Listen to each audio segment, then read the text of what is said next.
Ok. ¿Aló? Hola con todos. ¿Alguien está ahí? Hola, hola. Hola, Hola, claro que sí. Hola, ¿qué tal? ya, espérate.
Chao, chao, chao.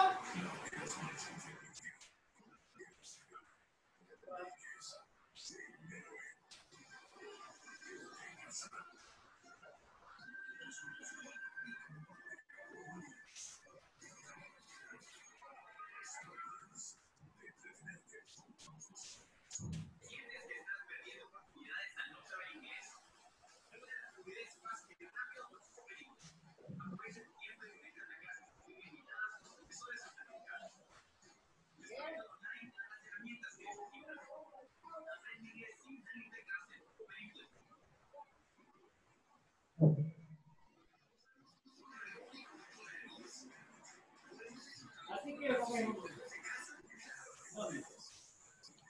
Pero no esto quiero comer yo.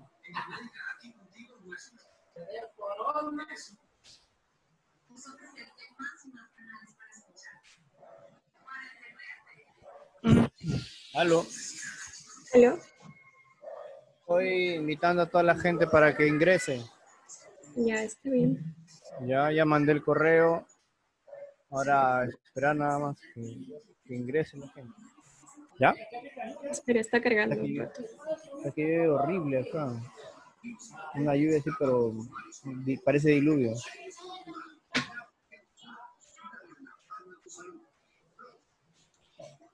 Espera un ratito, ya, un ratito. Oh, Alicia en el País de la Maravilla lo tiene de fondo. ¿Qué? Voy a cortar mi audio ya.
Ok.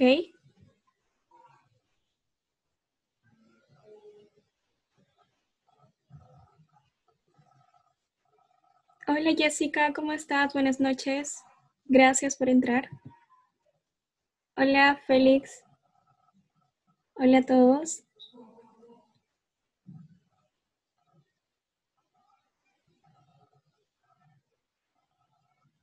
A ver, a ver.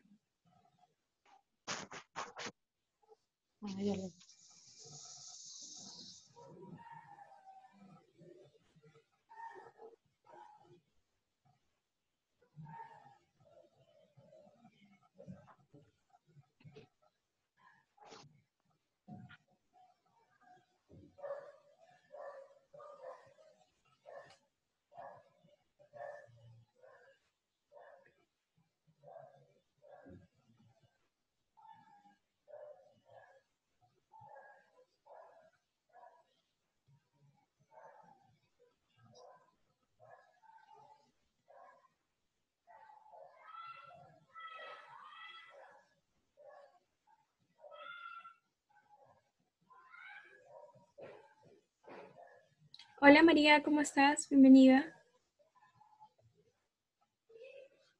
Hola, ¿qué tal? Hola Freddy, ¿qué tal?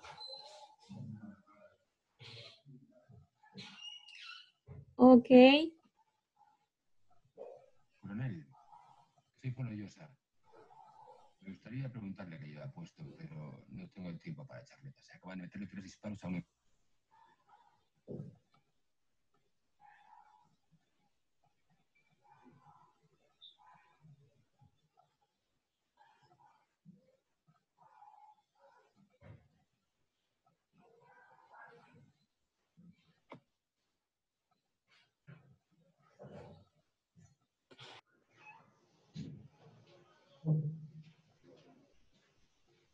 ok chicos, bueno, buenas noches con todos. Hemos tenido algunos problemas de conexión y agradezco su paciencia.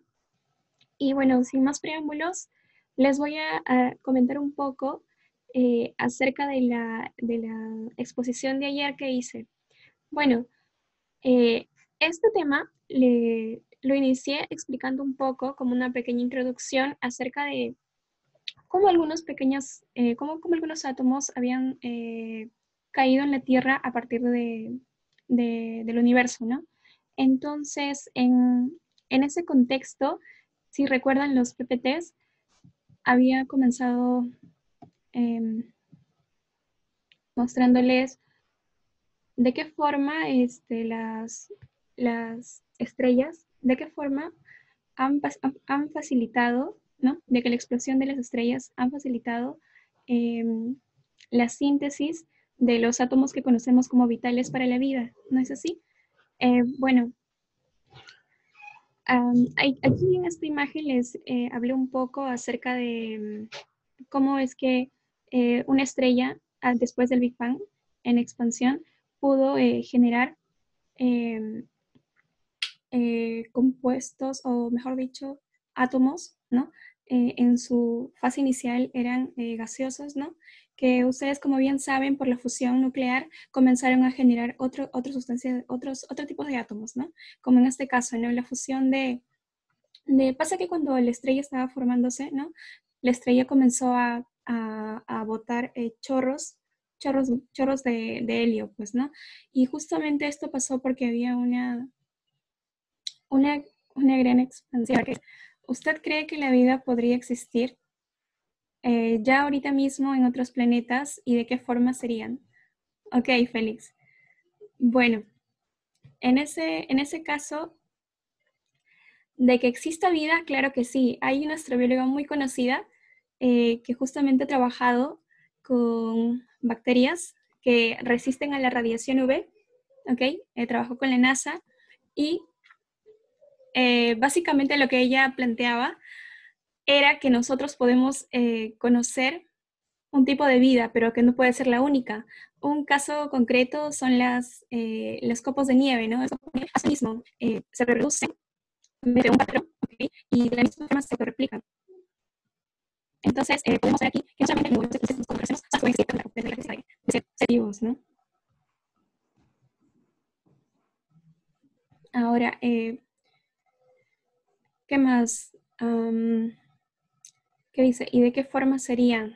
Bueno, como te comentaba, algunos mencionan de que una de las formas que pueden existir la vida son como cristales, ¿ok? Ya que últimamente la teoría de la panspermia y la teoría de la de las fosas termales, ¿no? Contrastan esto, ¿no? Justamente han encontrado en Marte, por ejemplo, cristales de halita. Estas alitas pueden asemejarse a la teoría de las fosas termales, ¿no? ¿Por qué? Porque justamente los cristales forman una estructura cerrada, ¿no? Es uno de los principios de la vida, ¿no? Que sean cerrados. Los 3 principios para que la vida sea o se dé es que sea un sistema cerrado, ¿no? Tenga una fuente energética y básicamente que se autorreplique, ¿no? Y justamente lo que les digo lo hacen, por ejemplo, los copos de nieve o algunos cristales. Y bueno, en esa línea, por ejemplo, dentro de los cristales, algunos contienen agua. estos cristales de halita, por ejemplo, fueron encontrados en la superficie de Marte. Entonces, estos de aquí se asemeja bastante a lo que hablaba la panspermia, ¿no? Porque son meteoritos que llegaron hacia Marte, ¿ok? O sea, de un cuerpo celeste hacia otro cuerpo celeste. Y bueno, también lo refuerza la teoría de las fosas hidrotermales, ¿no? Recordando que esta básicamente lo que hacía era unir, o mejor dicho, encapsular compuestos orgánicos dentro de la fosa. Y bueno, esto de aquí también se compara con la teoría de Miller, ¿no?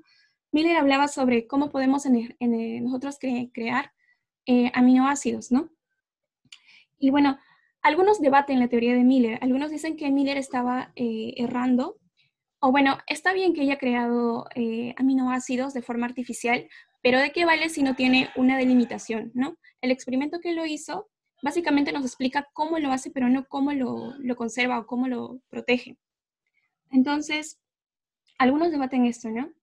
Y bueno, actualmente nosotros podemos hablar acerca de la vida como tal, ¿no? Porque la conocemos, ¿no? Ya que nosotros somos seres vivos y bueno, esto está determinado justamente a la distancia en la cual nuestro planeta se encuentra respecto a la estrella del Sol, ¿no? Entonces, tomando este ejemplo, por ejemplo, han tratado de averiguar si en otros sistemas que no sean el Sol, claro, en otros sistemas estelares, existe también una zona de habitabilidad como la que compone la Tierra. Y efectivamente sí ha existido. Hace unos estudios, no recuerdo el nombre del sistema, pero en este sistema estelar eh, tenía una zona de la habitabilidad también, justamente porque tenía las condiciones ideales para que un planeta pueda ser habitable, tiene que tener una distancia proporcional respecto a su estrella, ¿no? Para que... ¿No me escuchan? ¿Me escuchan, chicos? Si me escuchan, por favor. Eh,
ok, ahora sí.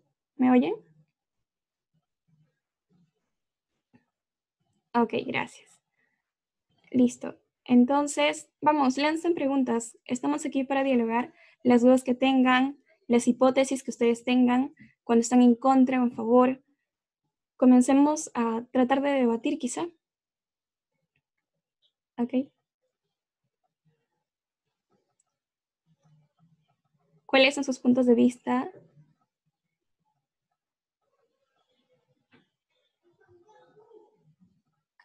dentro de los cometas. Claro, justamente la teoría de la panspermia habla de esto, ¿no? De que la vida pudo haberse haber parido a partir de cometas y de otros cuerpos estelares, ¿no? Claro, por ejemplo, una de estas teorías menciona que, por ejemplo, a Marte le pudo haber caído este tipo de cometas, ¿no? Que contenían en su forma interna cristales, minerales cristalizados, que justamente por el impacto generó cráteres en Marte y a la vez esto generó profundidad. Entonces, por ahí también se puede hablar de la teoría de las fosas hidrotermales, ¿no? Que justamente tiene un sistema cerrado semejante a una fosa hidrotermal, ¿no? Que justamente el gusano que les comentaba, este gusano marciano de Marte, probablemente estuvo ahí, ¿no? Conteniendo cristales de agua, pues probablemente por un impacto de esos cometas, ¿no? Y quizás se autorreplica y se reproduce como si fuera una célula, pero lo hace en su sistema, ¿no? Y obviamente no puede estar afuera de la corteza de Marte porque... A ver, un momentito, dice que hay gente esperando. A ver, vamos a admitir a todos. Listo. Ok, perfecto. Bienvenidos a todos. Bienvenidos chicos. Gracias. Hola Antonio, ¿qué tal? Ok. Bueno chicos, sigan lanzando sus preguntas, que estamos aquí para debatir algunas propuestas. Mientras tanto les voy contando algunos datos que quizá pocos lo hayan notado, pero a veces en la misma Biblia hablaba, por ejemplo, sobre la posibilidad de parir vida a partir de la arcilla, ¿no? Muchos hemos escuchado esta frase. Y pues en parte es cierto, ya que justo había una teoría que avalaba esto respecto o partiendo de la teoría del origen de la vida a partir de las fosas hidrotermales, ya que justamente en estas fosas hidrotermales habían como que compuestos que eran arcillosos, ¿ok? Estos compuestos arcillosos, que eran a base de zeolita, por ejemplo, permitían aislar los compuestos orgánicos adentro, como Miller lo hacía en sus matraces, en sus fiolas, perdón. Entonces, ¿qué pasa? La arcilla, por ejemplo, si se acuerdan, una de las diapositivas después de Miller hablaba sobre la arcilla, de que cómo la arcilla podría sintetizar ARN, ¿no? Que es una molécula muy sencilla para sintetizar proteínas, ¿no? Pues básicamente la arcilla, que en este caso es la zeolita, lo que hace, su estructura son como dos láminas, ¿ok? Dos láminas que sirven como si fueran un tamiz y que tienen poros. Poros y a su costado es como que dentro del tamiz esos puntitos contienen energía iónica, ya que acuérdense que en ese momento no existían las enzimas que sirven para catalizar reacciones. Entonces, ahí habían catalizadores iónicos, ¿no? Que en este caso es el hierro. Entonces, la arcilla teniendo esta estructura de capas paralelas, podían ahí almacenarse los compuestos, ¿no? Entonces, ahí se puede comprobar que a partir de monómeros se pudo formar compuestos poliméricos, ¿no? Como en este caso puede ser una molécula pequeña de ARN, ya que también estas arcillas podían aumentar su volumen porque entre las dos, es como un sándwich, ¿no? Entre los dos podía existir el agua, ¿no? Que en este caso aumentaba la densidad. Y bueno, era un medio equilibrado para que estas moléculas se puedan sintetizar. Saludos desde Ecuador. ¿Qué tal, Patricia? Mucho gusto. Mucho gusto, Legión. Ok. Adelante, chicos. Comiencen utilicemos el chat como un medio interactivo para debatir o dialogar sobre... Ok. De haber existido... Por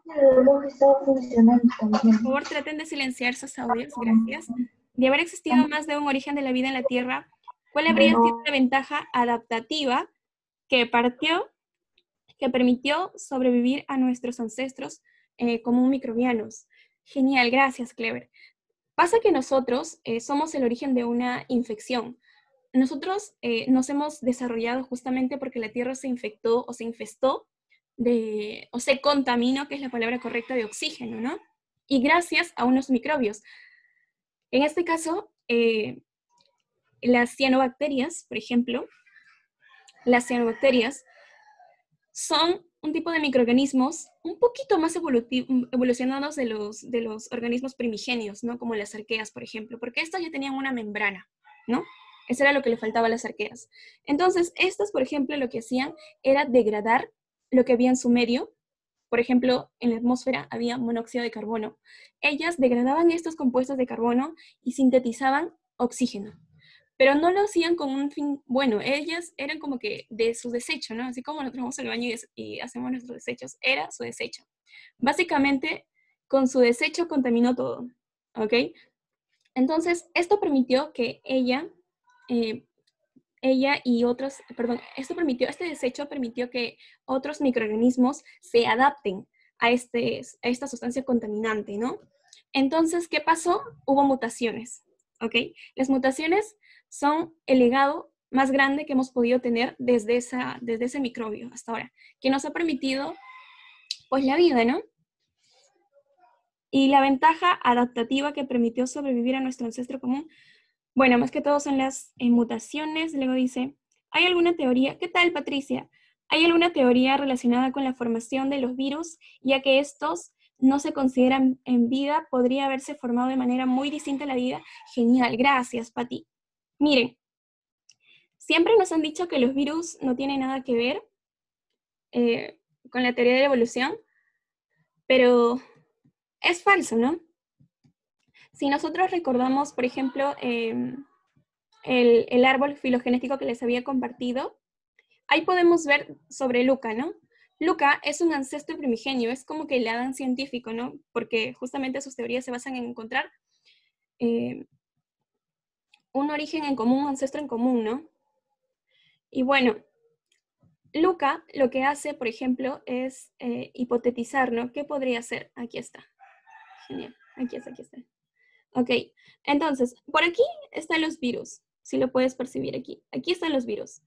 Ok, ¿qué pasa? Recordando el mundo del ARN y el ADN, la hipótesis de muchos, antes todavía mucho antes de Watson y Crick, por ejemplo, el que hablaba de los proteinoides, por ejemplo, Stanley, él hablaba, por ejemplo, de cómo crear aminoácidos básicos, ¿sí?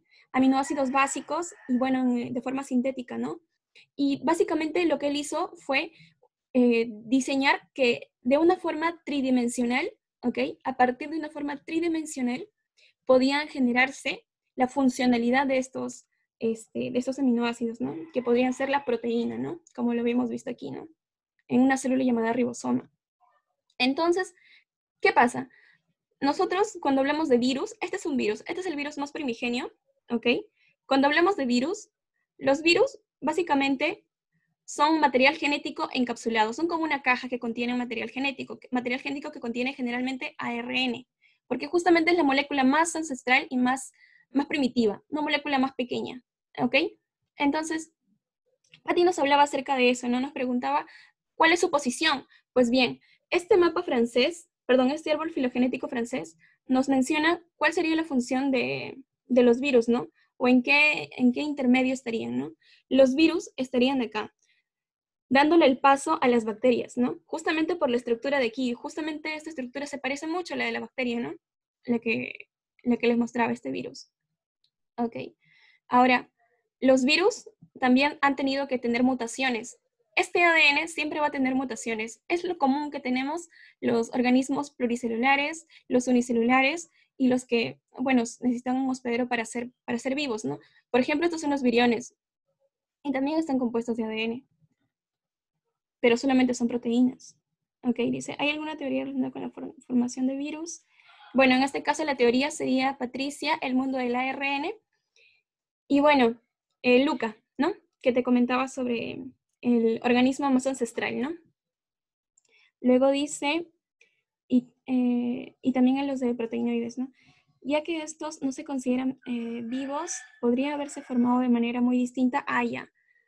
O sea, como te digo, lo primordial para que la célula funcione, en este caso la célula viral, es que tengan su delimitación, y aquí lo tienen, ¿ok? tenga fuente de energía. Esa es la diferencia. Que ellos pueden tener aquí un material genético, pero mientras no tengan una fuente energética para hacer sus procesos metabólicos, no van a servir, al igual que los viriones. Pero estos no tienen ni siquiera protección, solamente son proteína. Ok. Ok. De hecho, cabe recalcar que en el mundo lo que abunda no son las bacterias, sino los virus. Donde tú mires, siempre vas a encontrar virus. ¿Ok? Ahora, a ver, dice, ¿hay alguna? A ver, ya, listo. Gracias, Pati. De haber existido más de un origen de la vida en la Tierra, ¿ok? ¿Cuál habría sido la ventaja adaptativa que permitió sobrevivir en... Bueno, esto ya lo hemos respondido. ¿Podrías poner una pantalla grande, por favor? Sí, Pati, claro que sí. A ver, voy a fijarme si es que aquí no hay participantes. Añadidos, ya, ok, listo. Ok, Pati, enseguida. Ahora dice... ¿Los virus se habrían creado antes que los organismos vivos como Luca? ¿O acaso se formaron después? Yo creo que después. Hay gente... Ok, sí, gracias, Félix. Los virus se habrían creado antes que los organismos vivos, partiendo de la idea de que los organismos vivos como Luca, a ver, ¿acaso se formaron antes? Organismos vivos, ok, ¿te refieres a que ya se autorreplican independientemente y tienen todo ensamblado? Pues creo que no, porque justamente, o sea, en mi punto de vista, creo que no, creo que los virus fueron mucho más primitivos, ya que justamente les decía esto, ¿no? De que Luca, perdón, en este caso, este virus ancestral, tiene solo dos cosas de lo que tiene que tener un ser vivo, ¿no? Que es en esto su caja protectora, que es su membrana, ¿ok?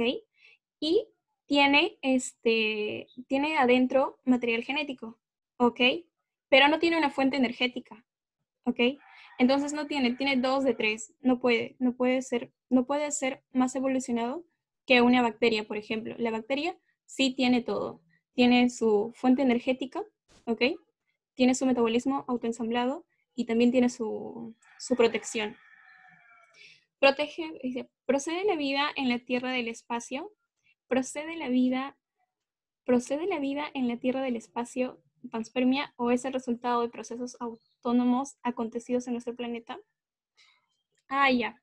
Hay que recordar que cuando queremos entender el origen de la vida, son como que varios caminos te llevan a Roma, ¿ok? Ninguna teoría está desfasada, ninguna. De hecho, desde que Aristóteles comenzó a creer de que el éter era la fuente de la vida, no se equivocó. Si vemos aquí en el origen del universo hasta la creación de nuestra galaxia y nuestro planeta, lo que ha sido la constante ha sido la energía.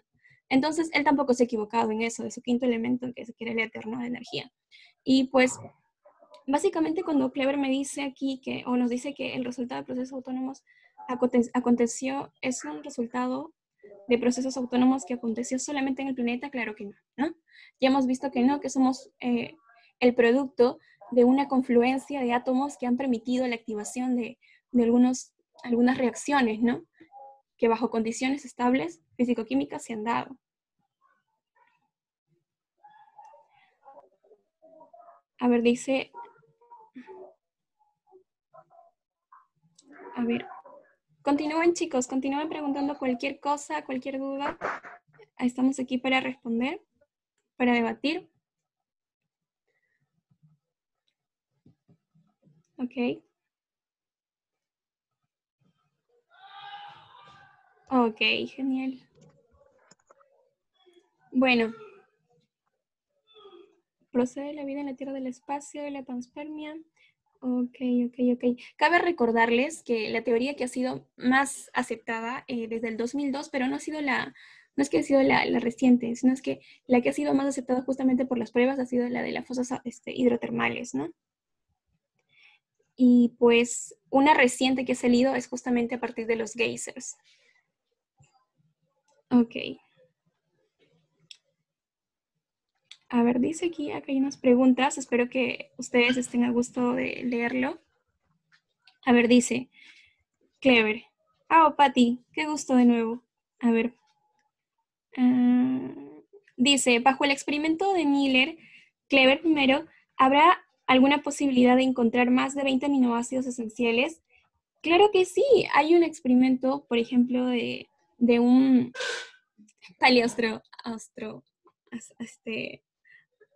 astrónomo que hablaba acerca de encontrar más de 20 aminoácidos, ¿ok? Aminoácidos, no proteínas, porque la proteína, ¿en qué se diferencia la proteína y un aminoácido? Básicamente, en que las proteínas son, es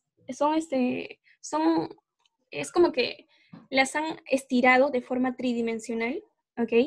Y es como que un conjunto de bloques que están de forma tridimensional, pero que cada bloque es un aminoácido, ¿ok?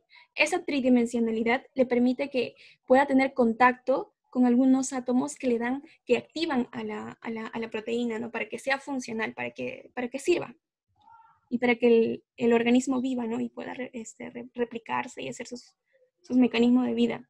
Entonces, básicamente encontraron un meteorito en el que después de hacerle un estudio de espectrofotometría de masas, vieron que habían más de 20 aminoácidos. De hecho, habían como 100 y más todavía, que dentro de estos, los 20 aminoácidos esenciales para la vida estaban ahí, pero no obstante había más de 20 aminoácidos. Entonces, esto también nos pone como que una cuestión de pregunta a nosotros, ¿no? Se supone que ¿es solamente necesario 20 aminoácidos para la vida? ¿O es que la combinación de alguno de estos bloques de forma distinta, que no sean esenciales, como nosotros lo consideramos, también pueda generar vida, ¿no?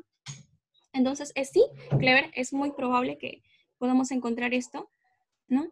Y claro, aquí también hay que mencionar lo que Stanley encontró, ¿no? Él dijo que al momento de hacer su mezcla A, por ejemplo, él habló, por ejemplo, de cómo podías tener dos compuestos importantes para que esa estructura tridimensional se forme sí o sí, ¿no? Es como que el esqueleto de esa estructura tridimensional sí o sí debía tener ácido glutámico y ácido aspartico, ¿no? Pero después todas las combinaciones que puedan hacerse, te puede dar un montón de proteínas, así que es muy probable, ¿no? Bajo esa teoría de los proteinoides. Ahora sí, Pati dice, el Big Bang, los procesos tienden a ser más complejos, muy similar como ocurre en la evolución de la vida. La entropía tendrá algo que ver en eso. Claro que sí, se habla de la teoría de la emergencia, por ejemplo. La teoría de la emergencia avala de algún modo a los creacionistas, ¿no? Porque ellos dicen de que todo el caos que se ha creado, o mejor dicho, todo el orden que ha habido ahora, ha sido a partir de un caos, ¿ok? Entonces, este concepto de orden y caos está en base a la teoría la teoría que les comenté al inicio, ¿no? Entonces, de la emergencia. Patti, a ver, dices, es muy similar que, ¿cómo ocurre con la evolución de la vida la entropía? Claro que sí. Como les comentaba al inicio, el simple hecho de que unos átomos se hayan visto como jalados por las partículas recontramente enloquecidas en el espacio estelar para fusionarse y formar átomos como el hidrógeno, la fusión de dos átomos de hidrógeno te formen, la fusión de dos átomos de helio te forman el carbono, la fusión de átomos de carbono te formen oxígeno, nitrógeno, la fusión de estos silicatos, la fusión de estos hierro, neón, perdón. Todo esto se debió gracias a un desequilibrio, justamente porque las partículas estaban recontra cargadas, porque justamente la estrella estaba recontramente densa, ¿no? A tal punto que después vino el estallido, ¿no? El estallido estelar. Y gracias a esto, nuestra estrella pudo individualizarse y formar su propio sistema. Y bueno, partiendo desde ahí, obviamente, ¿no? Al inicio la Tierra también era un caos. Si recordamos cómo era el inicio de la Tierra era prácticamente una bola roja, le dicen algunos en inglés, en la traducción. Una bola roja que tuvo que estabilizarse, ¿no? Después vino tormentas largas, que también seguía siendo muy inestable, había mucha entropía ahí, y obviamente después, mucho después, se calmó, se calmó y comenzó al momento de tener una rotación más equilibrada, ¿no? Una luna una luna más distante, ¿no? Porque la luna también cuando está muy cerca inestabiliza la Tierra, ¿ok? En este caso nuestro planeta, ¿no? Entonces cuando la luna también se estaba alejando y ya comenzaba a estabilizarse, ¿no? Ahora dice, el audio se escucha perfectamente, a ver, aquí es tu conexión el problema. Ok. A ver. A ver. ¿Alguna otra pregunta? Bueno, básicamente, por ejemplo, aquí hablan sobre los exoplanetas de Júpiter, por ejemplo, que también se han encontrado compuestos de agua, ¿no? Que después hay gente queriendo entrar. A ver, vamos a ver. Participantes. Admitir a todos. Gracias por recordarlo. Admitir a todos. Oh, genial, un nuevo mensaje. Perfecto. Dice, ¿cuál es la importancia de la Luna en el proceso evolutivo de la Tierra? Perfecto. Justamente hablamos de la Luna en este lado. Ok. Aquí. Un satélite como la Luna puede ayudar a estabilizar el eje de rotación, evitando el bamboleo. El famoso bamboleo permite que haya desestabiliza los campos magnéticos y hace que este cuerpo rocoso sea inestable, ¿no? ¿Cuál es la importancia? Bueno, ya está. ¿Alguna otra pregunta? Pregunten lo que sea, lo que se les venga a la mente. Adelante, adelante. Hay que aprovechar para debatir este tema que es uno de los que ha permitido que la ciencia se desarrolle, ¿no? Y que actualmente se considere como importante. Miren hasta dónde hemos llegado. Así que dice, si hubiera vida en otros mundos, mundo, tierra, ok, cuerpos rocosos, ok. Otros planetas. Sus formas dependerán de la característica del planeta como su gravedad. Claro que sí, Félix. De hecho, se habla de que si un planeta tiene demasiada, por ejemplo, como Marte o como Venus, tiene demasiada densidad o tiene una demasiada aceleración gravitacional, lo que va a hacer es que el cuerpo tienda a ser más pesado, entonces podemos encontrar, entre comillas, organismos más rechonchos, más grandes, así. En cambio, si encontramos a un planeta que tiene una menor velocidad gravitacional, probablemente estos organismos sean demasiado largos, delgados, ¿ok? Bueno, es una supuesta, una teoría, ¿no? Se podría hipotetizar esto. ¿Cuál es la importancia? Ok. Continúen, cualquier interrogante que tengan, cualquier duda, cualquier sugerencia, comentario, hagámoslo saber hoy, ahora. Ok, esos son los estudios que han hecho, pues, ¿no? Bueno, hay que felicitar de paso todo el desarrollo de la ciencia y también de otras carreras, ¿no? La ciencia sin las ingenierías no son nada. Justamente para crear todo este tipo de equipos se necesita bastante de la ingeniería. Dice, Clever dice, ¿crees que puede existir alguna forma de vida en base a otros elementos diferentes al del carbono? Claro, por ejemplo, hablan del silicio, ¿no? La función de dos carbonos te da silicio. Perdón, del carbono y el oxígeno te da silicio. Entonces, este compuesto se ha encontrado bastante cristalizado en las superficies de Marte, ¿no? Como les comentaba, ¿no? También existen otros cristales que adentro almacenan o conservan una sustancia orgánica, que no necesariamente es agua, pero tiene como que el sistema, ¿no?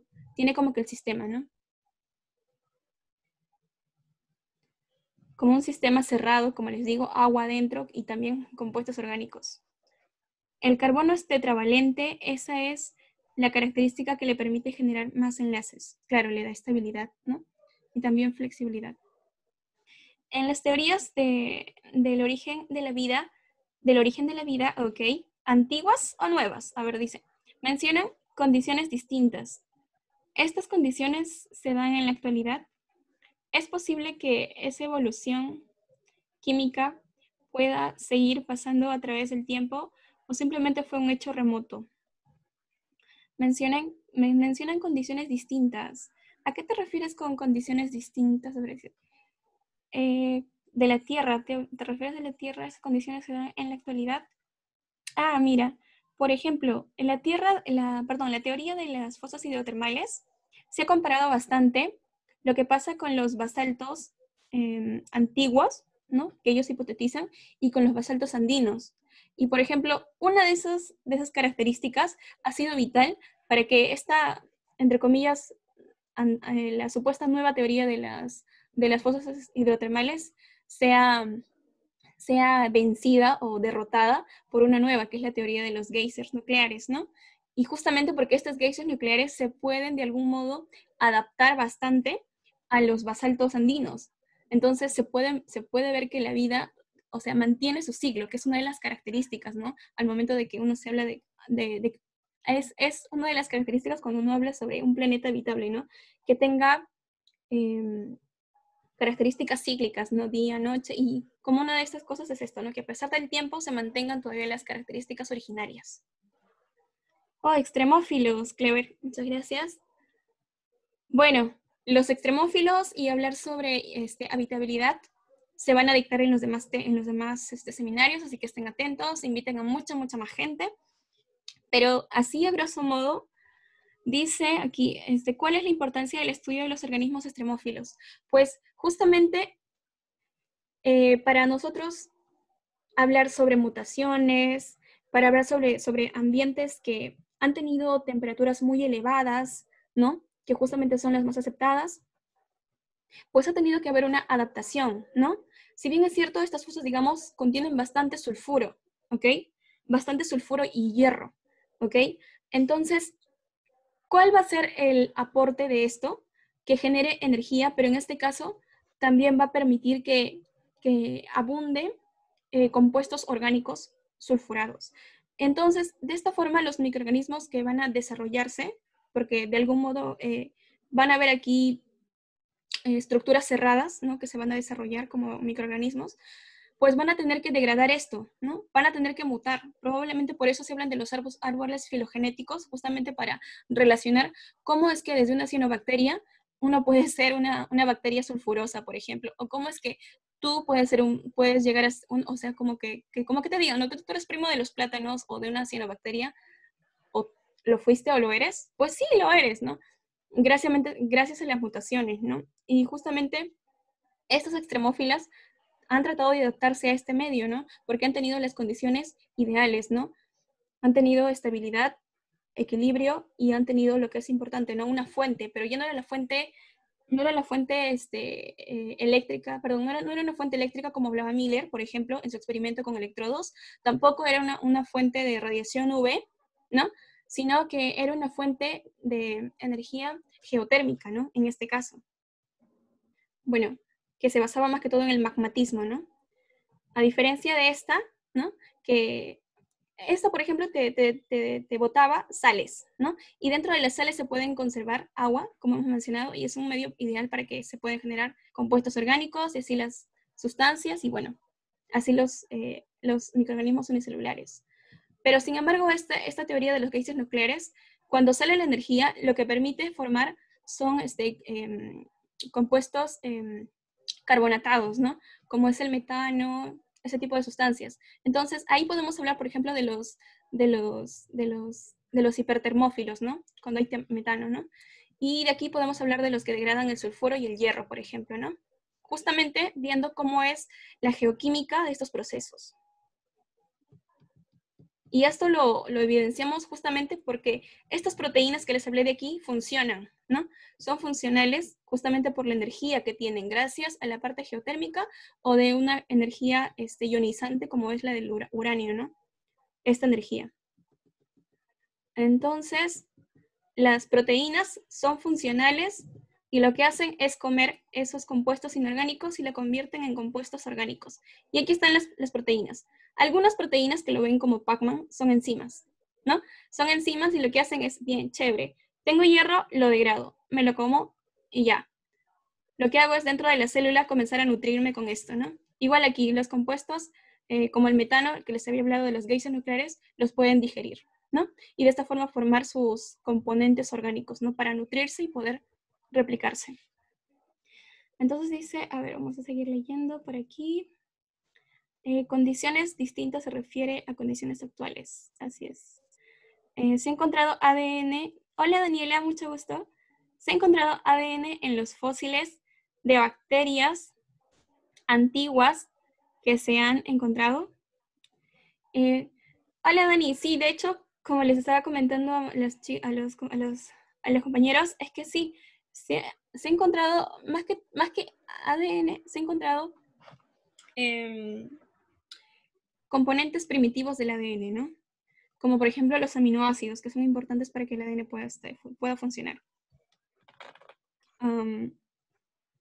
Entonces, la teoría más aceptada hasta ahora es la de los geysers. Así es, Pati, la teoría de los geysers es la más actualizada, es la del 2017, y pues es la que ha derrumbado la teoría de los fuentes hidrotermales, por ejemplo, ¿no? Justamente porque no cumple la característica de replicar, de repetirse, ¿no? Ese evento, a pesar de un periodo que se vuelva a repetir, que en este caso son que a partir del basalto que contiene hierro, ¿no? Con la fusión del agua, ¿no? Se pueda generar magma y de esta forma energía, ¿no? A ver. No se olvide, hay gente esperando. Ok, gracias. Gracias, Félix. Luego dice, a ver, ¿por qué una de las teorías del origen de la vida dice que surgió del ARN? Hola, Clever. Porque justamente la diferencia primordial entre el ARN y el ADN es que el ARN es una molécula, por favor, siléncienlo. Ok, gracias. Silencien sus audios. Silencien sus audios, por favor. Ok, Clever, una de las diferencias primordiales es que el ARN se parece bastante al ADN, ¿ok? Porque tiene los mismos ladrillos, excepto de uno, que es el uracilo.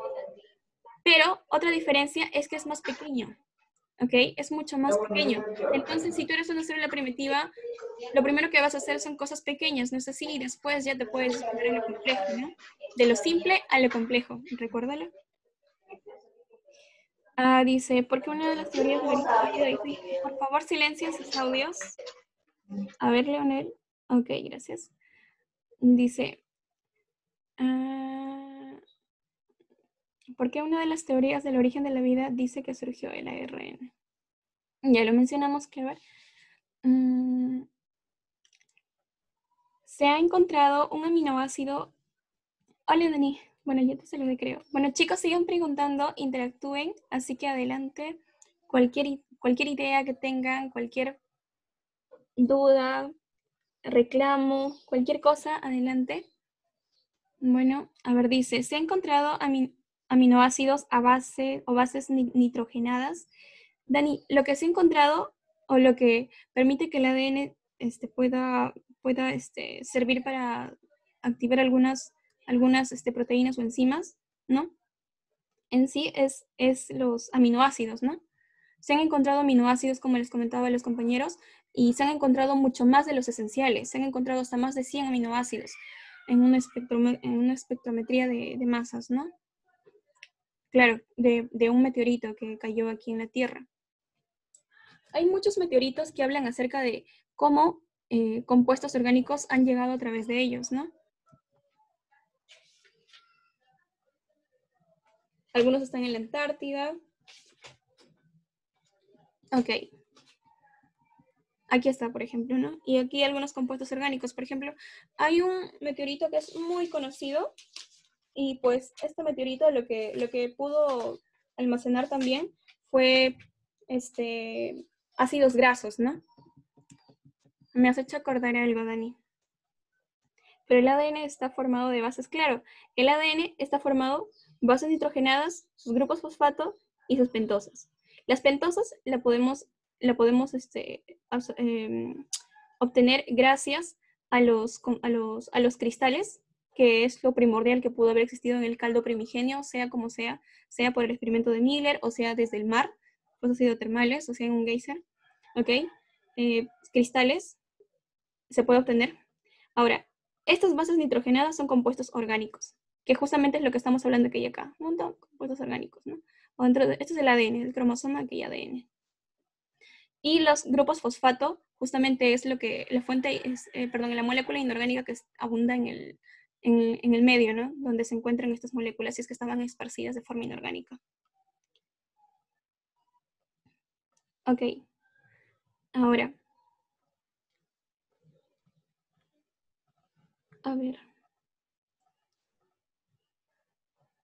a ver, ok, quería mostrarles acerca de los mecanismos, ¿no? Algunos extremófilos que tienen, ¿no? Algunos extremófilos cuando están en temperaturas demasiado elevadas, lo que hacen ellos es desnaturalizarse, ¿sí? Es como cuando ustedes fríen el huevo, ¿no? Desnaturalizan, o sea, cambian su estructura, ¿no? Pero básicamente lo que ellos hacen es cortar, o gracias a la evolución han tenido mutaciones, lo que les ha permitido tener solamente una capa, ¿no?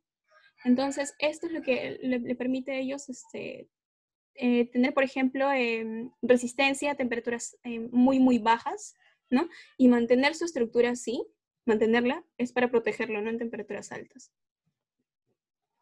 Y obviamente que todo este mecanismo se da en base al ADN, ¿no? Porque el ADN, acuérdense que es un código cibernético que le permite dar información y mandos, ¿no? A las células para que éstas puedan actuar, ¿no? Y activarse.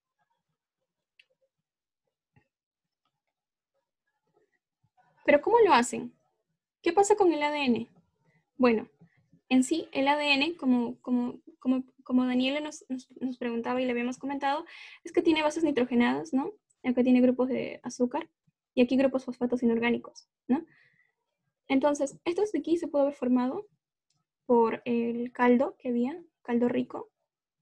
Estos aminoácidos, ya hemos mencionado, cómo se pudo haber creado de forma inorgánica, por ejemplo, por los proteinoides, ¿ok?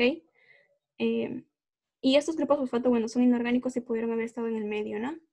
Entonces, si esto se cierra, por ejemplo, en una gota lipídica, lo que hace es generar la estructura, la condición perfecta para que pueda haber vida, ¿ok? Entonces, ¿qué pasa con el ADN, por ejemplo, en los extremófilos, ¿no? ¿Cuál es su función de regulación? Lo que ellos hacen, por ejemplo, es que lo que ellos hacen es sintetizar proteínas que sintetizan otras proteínas, ¿no? Por ejemplo, sintetizan un tipo de chaperonas, que son un tipo de proteínas que se encargan de amarrar, como que enlazan el ADN, lo enlazan al ADN y de esta forma lo estabilizan, ¿no? Y de esta forma mantiene su estructura tridimensional para que pueda activarse y ser funcional, ¿no? Ser funcional, ya sea para que la célula o la bacteria pueda comer, para que pueda romper algo, etcétera, para toda la diversidad de actividad de reciclaje que vaya a querer hacer, por ejemplo, ¿no?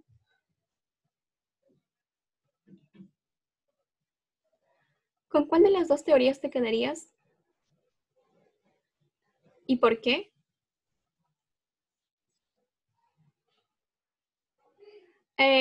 Félix, ¿podrías, por favor, escribir a qué teorías te refieres? ¿Por qué una de las teorías del origen de la vida dice que surgió el ARN? Ok, bueno, hablando de la estructura lipídica, continúen preguntando, chicos, adelante. Ya, ¿con cuál de las teorías del origen de la vida te quedarías y por qué? Bueno, antes de llegar a esa respuesta, les quería hablar sobre las gotas lipídicas que les estaba mencionando hace un momento, porque justamente, ¿no?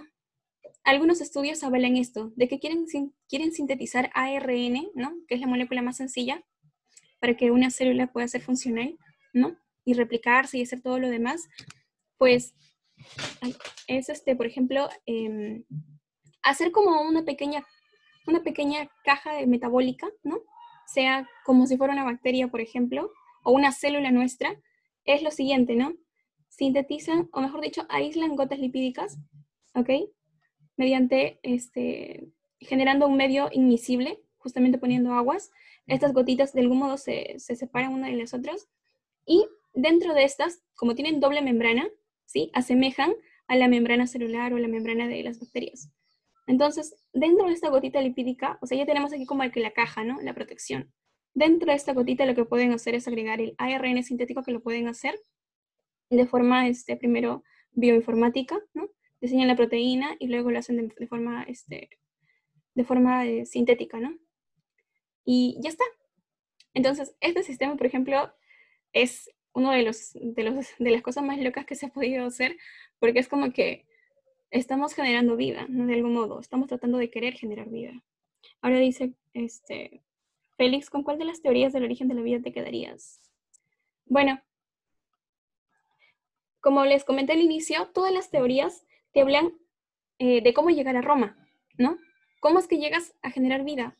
Pues me gustaría unir los caminos porque siento que todas las teorías de algún modo han servido. Justamente las teorías que últimamente se han aprobado, las dos últimas, por ejemplo, tienen mucho de todo. Tienen mucho, casi todo de todo. Tienen la paspermia, tienen todo lo que han hecho los anteriores estudios. Entonces, es como que por eso importa mucho no descalificar los estudios de los creacionistas, ¿no? Porque los creacionistas, digamos, hablaban de una inteligencia, de un diseño inteligente. Entonces, ellos hablaban de una supuesta energía, ¿no? Una energía suprema. Pues por esa vía nos están equivocando. Hablamos de energía. Y la energía no se crea ni se destruye, solo se transforma. Quizás esa energía que les estén hablando, esté hablando de la energía geotérmica, de la energía lumínica, que sirvió para que algunos organismos puedan hacer fotosíntesis, o de la energía que se pudo almacenar en algunas rocas, ¿ok? En algunas rocas, porque justamente hay algunos organismos que no estaban expuestos a las temperaturas como las hidrotermales, o energía nuclear, ¿no? Como la última de los geysers. Entonces, por ahí, y algunos también sustentan, en algunos debates he visto que los creacionistas, por ejemplo, ganan debates. O sea, uno dirá, pero, voy a ver un debate entre un creacionista y un evolucionista, por ejemplo. Asumo que el evolucionista gana, pero no es así. Hemos visto que el creacionista es el que gana. Se lleva la batalla justamente porque tiene fundamentos para sustentar esto, como el ejemplo que les había mostrado, ¿no? Y también ellos mencionan a la nanotecnología. Justamente todo esto se da gracias al uso de la energía, ¿no? ¿Cómo fue el metabolismo de las primeras células, Clever? Ok.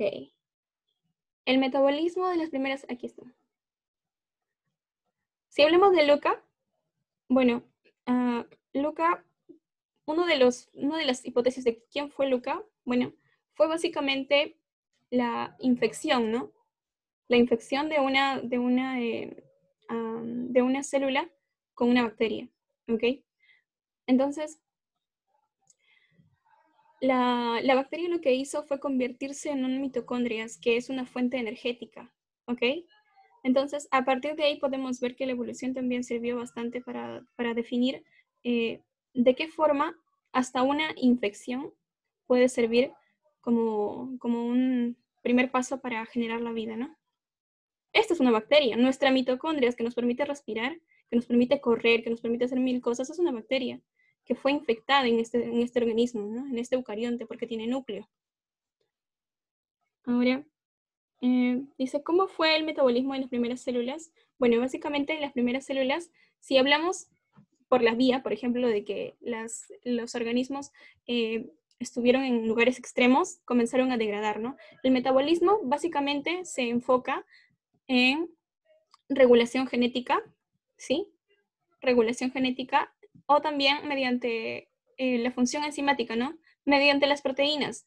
Nosotros podemos regular diversos sistemas de nuestro organismo mediante las proteínas, ¿no? Ya que las proteínas pueden servir para regular nuestros genes, ¿sí? Activarlos y desactivarlos, como las enzimas, como los ribosimas, ¿no? Que cortan o limpian el ARN, por ejemplo, aquí, ¿ok? Limpian el ARN. A veces nuestro ADN tiene un montón de mutaciones, que eso nos ha permitido evolucionar, ¿correcto? Pero tiene un montón de mutaciones. Entonces lo que hace la ribosomas es corta, limpia, lo saca del núcleo y el ARN ya está listo, sin mala información, para poder para poder ser funcionar dentro de los ribosomas, ¿no?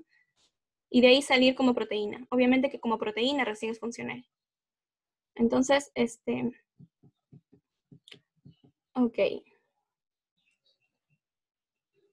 El metabolismo, genial, estamos en el metabolismo, ¿no? Bueno, básicamente eso es un ejemplo que les dije, ¿no? Cómo pueden regular la regulación genética, o ¿cómo se llaman estas de aquí? O como de estas, ¿no? Como las chaperones. Los chaperones son otro tipo de proteínas, ¿no? Que también ayudan, miren, a regular el ADN, ¿no? A sujetarlos para que cuando están con temperaturas altas los extremófilos no vayan a romper su estructura tridimensional. Pero otra función de las proteínas es el metabolismo con la función enzimática, ¿no? Que justamente les permite degradar algunos compuestos de afuera, alimentarse, ¿no? Entonces, clave, la respuesta sería por enzimas, por las proteínas en sí, pero principalmente por las enzimas y por las proteínas de regulación genética. Adelante, chicos, pregunten cualquier cosa, cualquier duda, cualquier sugerencia. Ay, lo siento. Ok. Bueno, este esquema, por ejemplo, es un pequeño esbozo de cómo algunas enzimas como las aldolasas o la rostecianina ha permitido que... A ver, un momento.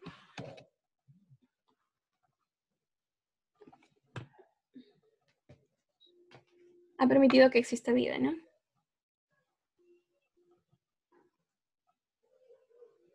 Ok. Pati. Pati, a ver qué dice Pati.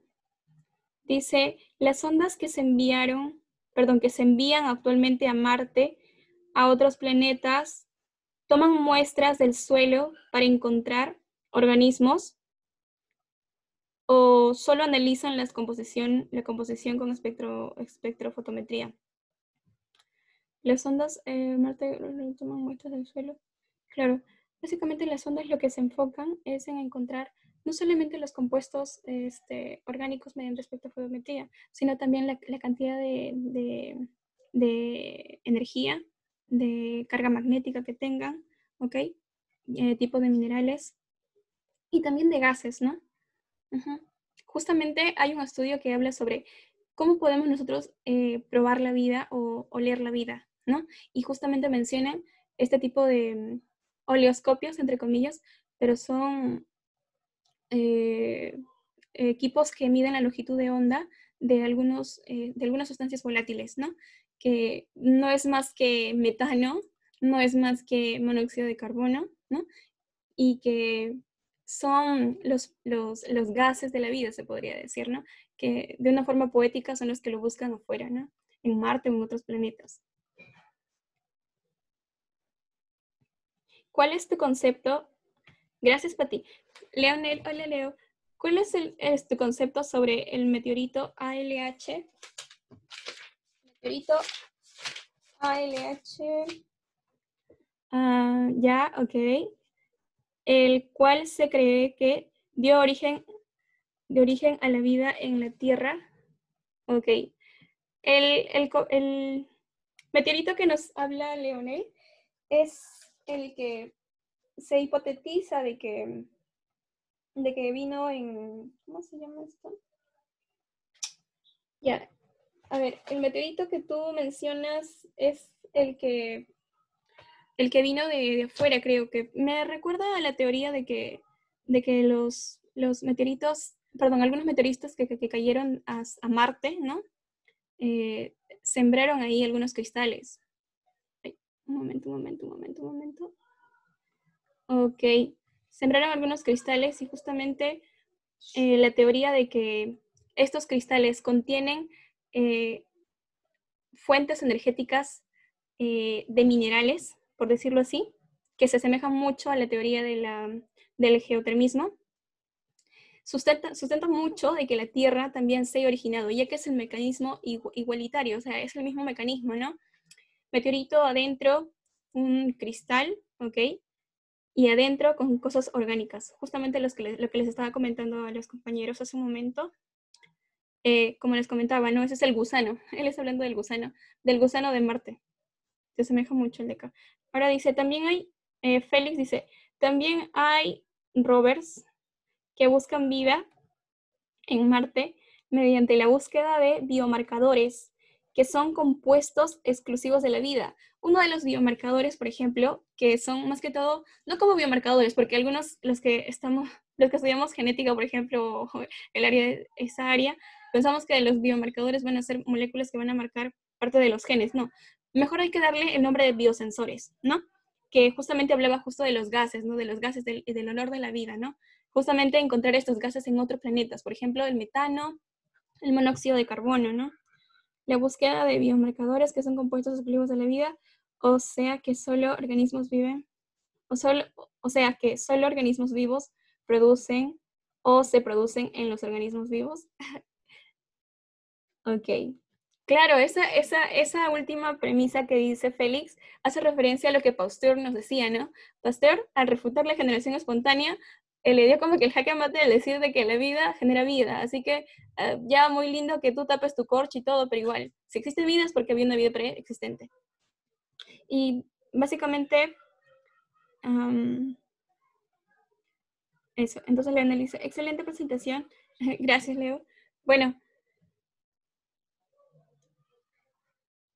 entonces, por ejemplo, este esquema lo realizamos en la universidad y básicamente lo que aquí quisimos hacer fue sintetizar cómo organismos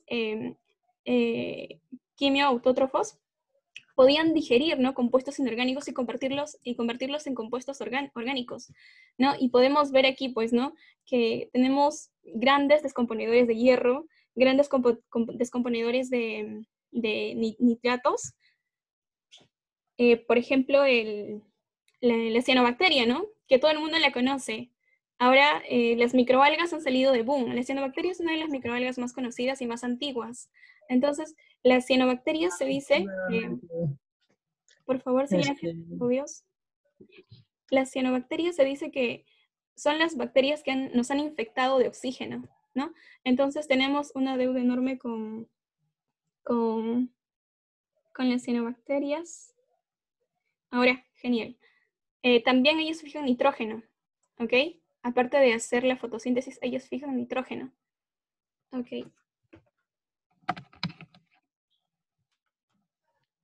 A ver, otra pregunta. Continuemos. Bueno, les mencionaré alguna de estas. Mira, ¿saben por qué me interesaban a mí las extremófilas? Les contaré algo pequeño. Porque vi que algunas tenían la capacidad de, por ejemplo, generar energía. Y me sorprendía, ¿no?, de que unas bacterias tan pequeñas o virus, por ejemplo, no puedan generar energía. Y es importante nosotros estudiar todos esos procesos evolutivos para poder aprovechar de algún modo de forma más sostenible los recursos, ¿no?, que obviamente lo estamos explotando demasiado. Por ejemplo, estaba Geobacter, no sé si lo conocen. Los dejo ahí como una interrogante para que lo puedan buscar. ¿Qué cosa degrada? ¿Qué cosa inorgánico lo degrada? Y más o menos, pasa que estos de aquí compuestos sirven como catalizadores. Y por ahí va la idea, ¿no? De ahí también que los virus, algunos virus que viven en extremas condiciones, tienen alta característica de ser catalizadores. Y lo utilizan mucho en nanotecnología, por ejemplo. Pero como dicen, cuando uno estudia la astronomía o estudia todos estos campos, no lo hace con un fin de saber la aplicación, ¿no? Es como cuando haces un voluntariado, no lo haces para recibir un certificado, lo haces por voluntad, es lo mismo, lo haces por curiosidad, buscas por curiosidad, ¿no? Y bueno, las aplicaciones y todo lo que va, bueno, es lo que a veces se nos ocurre, ¿no?, para que la ciencia funcione y sea aplicativa. Una chica que se llama Stephanie Valdeiglesias. ¿Aló? Ok. No entiendo qué pasa, pero... Así que continúen preguntando, chicos. Adelante.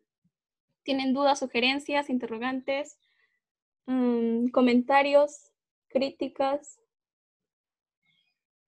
Bueno, aquí les presento uno de los organismos extremófilos. De hecho, ASPAS está trabajando con 2 o 3 líneas, ¿no? Los extremófilos, de forma general, son organismos, sean unicelulares o pluricelulares, que pueden sobrevivir a temperaturas extremas. Por ejemplo, si existen demasiados metales, como se pueden extrapolar en otros planetas, no hay demasiados metales, entonces, por ejemplo, existen bacterias con arsénico. Bueno, ya sé que están pensando en bioremediación, pero vayámonos al término, ¿no?, de que son capaces de resistir justamente por las mutaciones y por los tipos de reparación de ADN que hacen. Y no solamente ellas, ¿no? Justamente muchos de astrobiología se enfocan en estos microorganismos unicelulares porque tienen una alta capacidad de reproducirse, un crecimiento exponencial. Pero no obstante, una de las astrobiólogas que envió bacterias con resistencia a rayos gamma a la Luna y a Marte, perdón, sustenta de que la principal desventaja es el periodo de tiempo, ¿no? ¿Cuánto tiempo van a estar ellos ahí expuestos? Ok, dice Félix, dice, ya pregunté lo que quería preguntar. Ok, entonces les sigo contando lo que hace Aspas, ¿no? Aspas ahorita lo que está haciendo es tratar de encontrar organismos extremófilos que puedan resistir temperaturas altas. Como por ejemplo, hay que recordar que la radiación UV no contiene, mejor dicho, la energía lumínica no contiene rayos UV, sino que es como que lo acompaña, ¿no? Entonces, los rayos UV, por ejemplo, en Marte, es demasiado elevado, pero nuestra estratosfera se asemeja mucho a esas condiciones.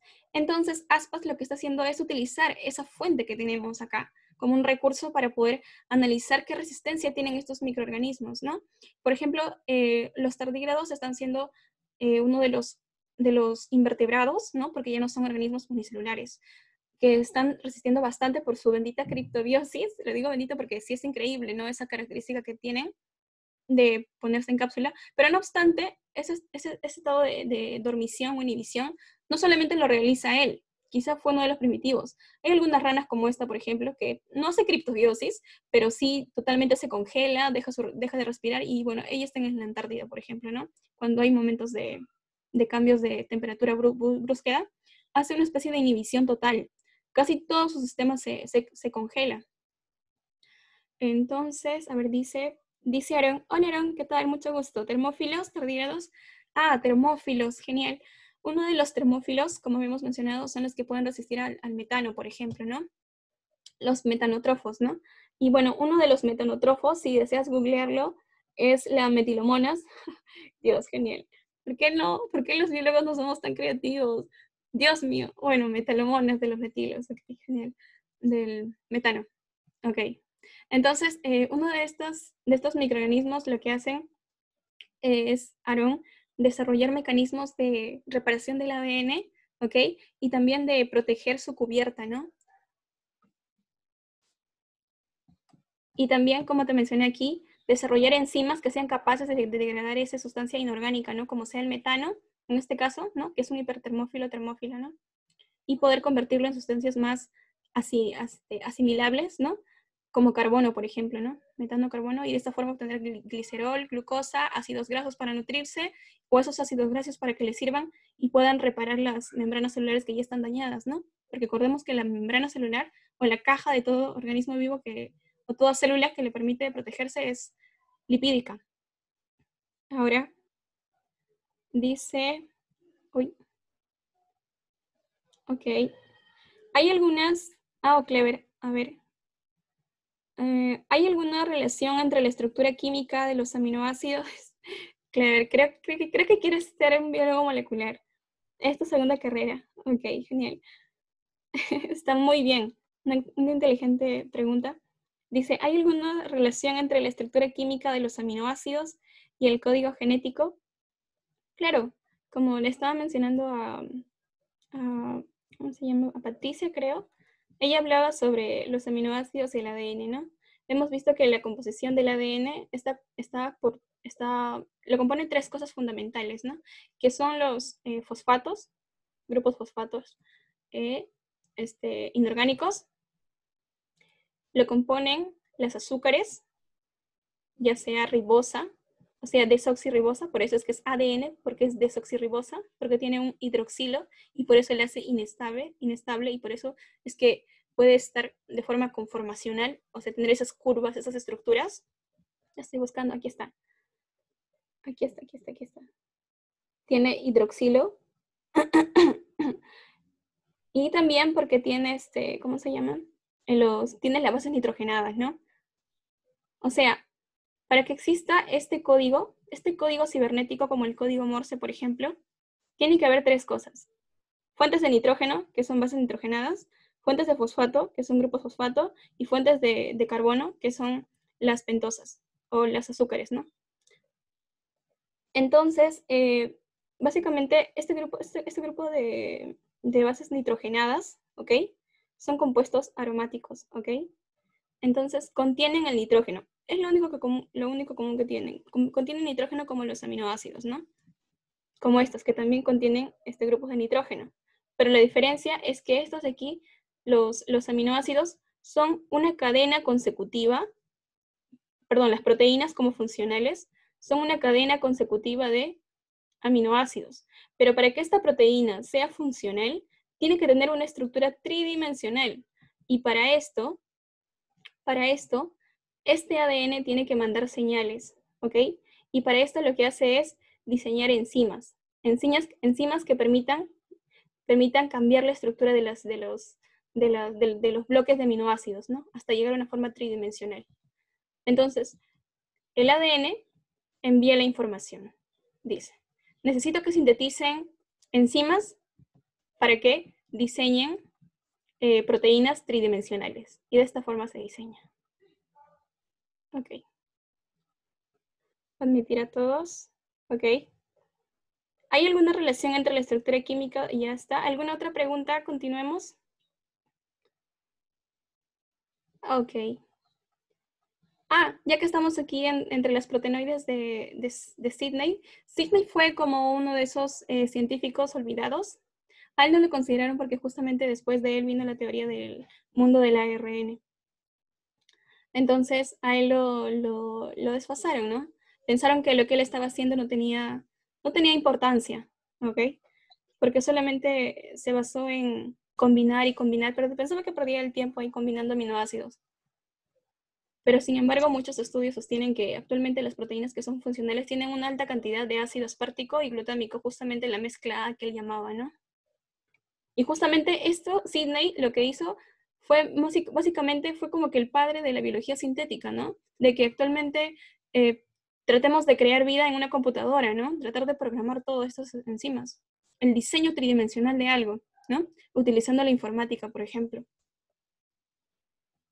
¿Alguna otra pregunta? Continuemos, por favor. Ok. Estas son las bacterias ferrosulfurosas que se encontraron en las fosas termales. Ok.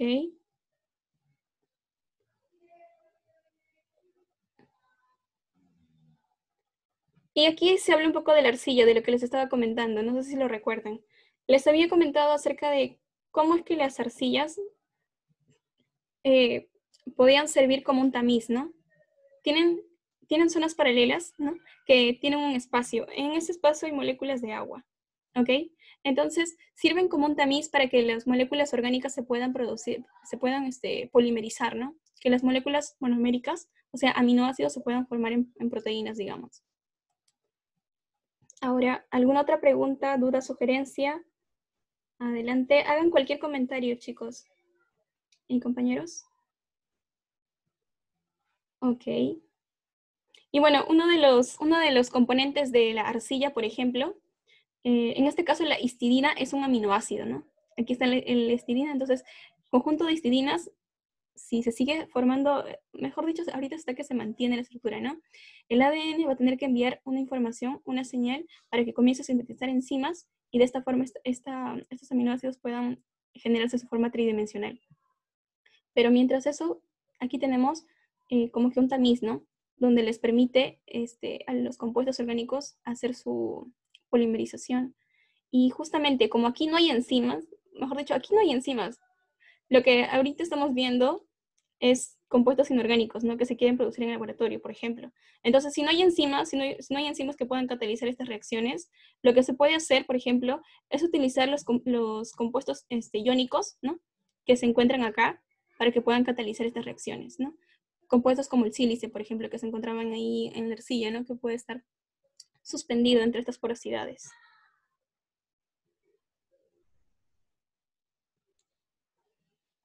Ok.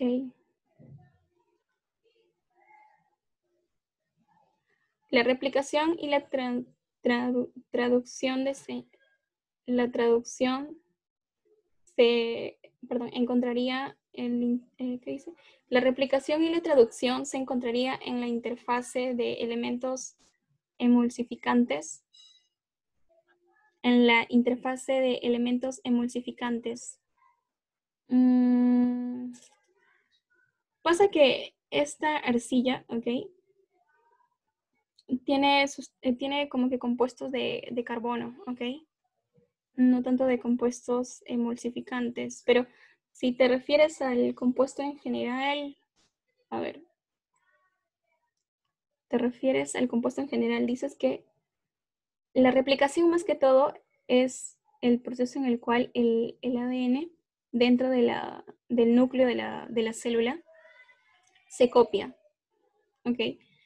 Y la traducción se da en una célula aparte, que solamente son en organismos que, bueno, tienen un núcleo, ¿no? Como los organismos eucariontes, ¿no? Aquí, este lugar es el lugar de la traducción y aquí se encuentran los ribosomas, ¿ok? Ahora dices, la replicación y la traducción encontrarías elementos emulsificantes, como por ejemplo una gota lipídica, ¿no? La última investigación de la Universidad de Harvard mencionaba eso, ¿no? De que en una gota lipídica, esto sería la gota lipídica, toda una célula, la gota lipídica asemejaría a una célula y pues lo que ahí ellos desean hacer es ARN de frente porque no están poniendo un núcleo, acuérdate, ellos solamente están utilizando una gota lipídica, entonces como no hay núcleo, lo que ellos proponen es diseñar de frente un ARN, una molécula pequeña, ¿ok? Una molécula pequeña ya diseñada, sin errores, ni mutaciones, pura, libre de algún problema, ¿no? Así que se encuentra dentro. Se encontraría dentro del elemento emulsificante que puede ser una gota, digamos, una gota lipídica, ¿no? Una gota hidrofóbica, que sería el término más eficiente. Ahora, a ver, ¿alguna otra pregunta, alguna otra consulta, sugerencia? Ok.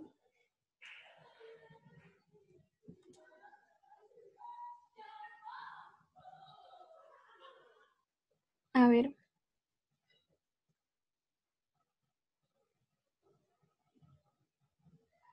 Por ejemplo, acá, esta teoría de los geysers, para los que todavía tienen un poco de duda, básicamente se ha enfocado en explicar cómo a través del basalto, que contiene hierro, ¿ok? Hierro, y también algunas sustancias de uranio. El uranio ahorita lo utilizan en los bioreactores, digamos, para generar energía, pues, ¿no?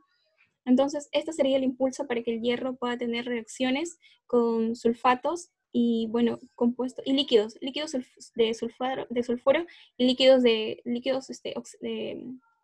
óxidos, ¿no? Entonces, este tipo de convergencia permite que algunos compuestos, ¿no? Metálicos orgánicos se puedan unir, ¿no? Se puedan unir y de algún modo generar catálisis. Catálisis y luego esto, si se llena de agua, ¿no? Si se llena de todo el agua o todo el líquido en sí, no es agua, es líquido, de todo el líquido, puede ser expulsado, ¿no? Puede ser expulsado afuera y puede generar energía. Hablaron de esas bacterias, ya hablaron de esas bacterias, a ver, dice. Hola, Jonathan, ¿qué tal? Vamos con lo que dices, dice. ¿Podría hablar sobre la bacteria GFAU que sintetiza arsénico en vez de fósforo? ¿Hay más bacterias iguales? A ver, mira, es la primera vez que escucho de esta bacteria, para ser sincera, que sintetice arsénico. Pero esto me recuerda a algo. Me recuerda cuando nuestra bióloga dijo de que habían encontrado microorganismos a base de sílice, pero al fin y al cabo el microorganismo es a base de carbono. Entonces, o sea, ellos estaban hipotetizando, ¿no? Enviar microorganismos a base de sílice. Pero es algo curioso porque es como que el microorganismo tiene también compuestos de carbono. Ok, pero si te refieres a que, a ver, podría hablar, ya, bueno, de la síntesis de arsénico en vez de fósforo, que sintetice arsénico. Interesante. Mejor dicho, que haya asimilado compuestos de arsénico, ¿verdad? Ok. En vez de fósforo. Bacterias iguales. Considerando que el arsénico y fósforo, compuestos inorgánicos, como les mencionaba, sí, hay un montón de bacterias que hacen degradación de sustancias inorgánicas justamente por el medio.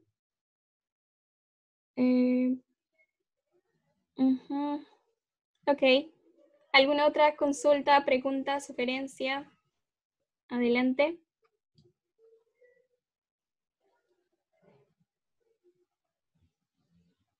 Ok. Por ejemplo, este fenómeno de serpentización se da justamente cuando el hidrógeno, ¿ok? Se fusiona con el, perdón, todo este basalto o compuesto de carga de sulfatos y de óxidos, ¿ok? Se combina con el agua, ¿ok? Esto permite un nuevo tipo de energía. Esa es la diferencia de la teoría de los geysers también con la teoría de las chimeneas, de esas chimeneas, ¿no? Marinas. Ok. Bueno, una de las teorías, por ejemplo, que bastante las debaten ahora o tratan de diferenciar es el evolucionismo, ¿no? Aquí Charles Darwin también ha hablado un poco acerca del origen de la vida, ya que él hablaba sobre una charca primitiva, ¿no? En sí, el origen de la vida se ha basado en escenarios relativamente semejantes, ¿no? Por ejemplo, en la biogénesis, Miller hablaba algo semejante a lo que decía Darwin, ¿no? Que tenía que haber partido de un mar, ¿no? Y justamente las fosas hidrotermales también terminan ahí, justamente por eso les decía de que todas las teorías de algún modo están entrelazadas, ¿ok? Ahora, de la panspermia también se une con esta, pero el evolucionismo porque está en el medio, ¿no? El evolucionismo está en el medio porque sea, como les había comentado, al fin y al cabo, el organismo complejo como tal, como nosotros, por ejemplo, los vertebrados, ¿no? Ha de algún modo provenido de donde sea, de algún modo la diversidad de organismos que tenemos ahora, ¿no? Son gracias a estas teorías, ¿no? Y bueno, algunos evolucionistas tratan de confundirnos, ¿no? Nos dicen de si hay un cambio de clase cuando se menciona sobre el cambio de género, por ejemplo, ¿no? ¿Ustedes qué entienden por cambio de clase? Si les preguntara un día, imagínense, Dios quiera pronto, que estemos caminando por ahí y esos típicos reporteros que vienen y ¡pum!, te preguntan, oye tú, ¿y sabes qué es un cambio de clase? Quiero que me digas un ejemplo. Entonces, un cambio de clase según la perspectiva darwinista, ¿no? Bueno, Darwin, por ejemplo, hablaba sobre el cambio de clase y algunos si dices, por ejemplo, el cambio de picos, digamos, ¿no? En cuanto a los seres vivos. ¿Eso es un cambio de clase? No, eso es solamente una adaptación. Pero un cambio de clase sería, por ejemplo, cuando dos géneros han estado en la interfase, ¿no? Una gallina, por ejemplo, y un dinosaurio quizás, ¿no? O un pescado y tú. O sea, ese tipo de relaciones, ¿no? Y eso permite justamente demostrar cuán importantes han sido las mutaciones, ¿no? Cuánto nos hemos desarrollado. Ahora Clever dice, además de las mutaciones en el material genético, ¿existen otras fuentes que incrementan la diversidad genética? Claro, el sexo. Bueno, el sexo lo que hace en sí es dar una diversidad, una variabilidad genética, ¿sí? Gracias al desarrollo de mutaciones, después de haber sido organismos unicelulares, el sexo ha sido una de las vías de mayor desarrollo que ha permitido la diversidad de organismos en la Tierra, ¿no? Justamente aquí vemos eso. ¿Y cómo es que ha pasado esto? Sin comunicación no somos nada, así de simple. Desde que hemos sido organismos unicelulares, ¿sí? ¿Se imaginan a dos amebas, por ejemplo, que solo tenían una cápsula y ni siquiera un núcleo, solo compuestos orgánicos por ahí? ¿Cómo las amebas llegaron a ser bacterias, por ejemplo, o se han transformado o han mutado? ¿Qué ha pasado? Pues han tenido que hacer una comunicación primero, ¿no? Una comunicación. De hecho, estas reciclan bastante, ¿no? Son como, estos de aquí son como los techos de basura, por ejemplo, los carritos de basura. Y todos, cada uno de estos somos nosotros. Cuando todos salimos a botar nuestras basuras, ¿ok? El el carro de la basura viene y se recoge todo esto. Pero eso, algunos los usan, ¿no? Ponte que toda esa basura sirva para algo, ¿no? Entonces de esta forma reciclan. Pero esto lo hacen por medio de comunicación, ¿no? Ya que a mayor densidad de población, a mayor cantidad de personas que estén afuera, va a haber una mayor cantidad de residuos que se puedan volver a utilizar y de ese modo reciclar el medio ambiente. Pero gracias a esa comunicación entre bacterias, ese Sensincorum, pues hemos desarrollado, la comunicación nos ha permitido bastante el desarrollo y desde ser amebas, ¿no? Que teníamos una reproducción así, como que rompiéndonos, ¿no? Y comenzar a hacer organismos pluricelulares, ¿no? Estos planarios, por ejemplo, son un tipo de gusanos invertebrados que cuando tú las cortas, ¿ok? Cuando tú las cortas, parecen amebas porque también las cortas y se genera, es como que mantienen su vida. Cada pedacito, si tú las cortas, están en los pantanos de Villas, es que algún día van, alzan uno de los jacintos de agua y en las raíces van a encontrar las planarias. Las cortan y van a ver que crecen, pedazo por pedazo, pedazo por pedazo. Y mira, no obstante, ellas tienen aparatos genitales. Igual, las esporas, por ejemplo, la teoría de la panspermia hablaba sobre las esporas, ¿no? Algunas esporas la tienen las medusas, las bacterias, las levaduras y también algunos de estos organismos que son eucariontes, ¿no? Todavía conservan esas esporas, que son como que huevos de estas. En caso de las bacterias, como que huevo de las bacterias, ¿no? Y bueno, la reproducción permite la variación y también la trascendencia de los genes, ¿no? Muchas de las mutaciones que tenemos nosotros actuales son de los cromosomas somáticos y otros sexuales, ¿no? Pero, por ejemplo, los trastornos de personalidad, digo, trastornos neurodegenerativos están ligados al sexo, ¿no? Que una persona pueda sufrir esquizofrenia, pues es muy probable que sea por las mutaciones que tuvo sus padres, ¿no? Y que, bueno, estas se han transmitido a través de la relación, ¿no? La relación sexual que tuvieron y, bueno, nació él. Y también copió la mutación de uno de los padres que haya tenido la mutación antecedente, ¿no? Pero algunas mutaciones son somáticas. ¿A qué me refiero con somáticas y sexuales? Pues nuestros cromosomas, ¿ok? Estos son todos nuestros cromosomas. Algunos son más grandes, otros más pequeños. Pero de todos nuestros cromosomas, solamente 2 son sexuales, ¿ok? Uno de nuestro padre y uno de nuestra madre. Entonces es muy probable que dentro de cada de esas células haya mutaciones y se transfieran a los hijos. Y de esa forma, en generación en generación, ¿no? Y un ejemplo de esto serán, por ejemplo, las mutaciones, ¿no? A nivel del sistema neural, ¿no? Neurológico, como la esquizofrenia y en el cáncer de mama, por ejemplo, no son de los cromosomas sexuales, sino de los cromosomas somáticos, que son de las células propiamente, ¿no? De cualquier parte de tu cuerpo que no sean tus órganos reproductores. Aaron dice, ¿podría hablar un poco más sobre la panspermia? Creo que quedan muchas dudas sobre la teoría, sobre todo que no responde al problema del cómo surgió la vida. Bueno, la panspermia sí responde bastante cómo pudo haber surgido la vida, pero es como que el problema lo tiramos afuera. Ya es como que, tenemos la pregunta, hay que tirarla afuera, la cuestión es la otra. O mejor dicho, el origen es de afuera. ¿Ok? Eso es lo que muchos científicos que están a favor de la química prebiótica están en contra de los que avalan la panspermia, ¿no? Porque ellos dicen, ¿por qué tratas de buscar vida cuando tienes acá los compuestos ideales para que tú hipotetices de que ha habido de que la vida se ha podido desarrollar acá? Entonces, la teoría de la panspermia lo que permite es explicar el transporte de algunos compuestos, de algunos átomos, ¿no? Vitales para la vida, ¿ok? Que pueden haber sido no necesariamente de fuera hacia la Tierra, sino de cometas a otros cometas.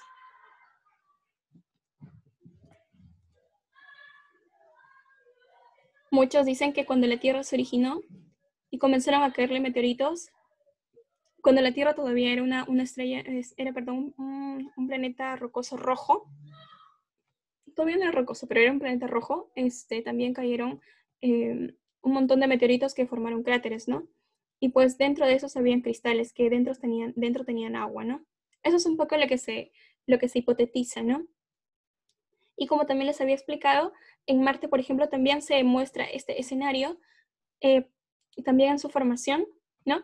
Pero que ellos, a diferencia de encontrar agua, por ejemplo, dentro de los cristales de halita, encontraron compuestos orgánicos diluidos, ¿ok?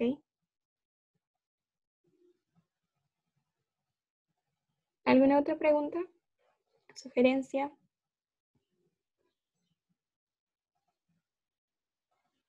Ok. Entonces, creo que eso sería todo por ahora. ¿Sí? ¿Alguna otra pregunta, sugerencia, comentario? Ok. Eso sería todo por ahora. Muchas gracias a todos. Que tengan buen día.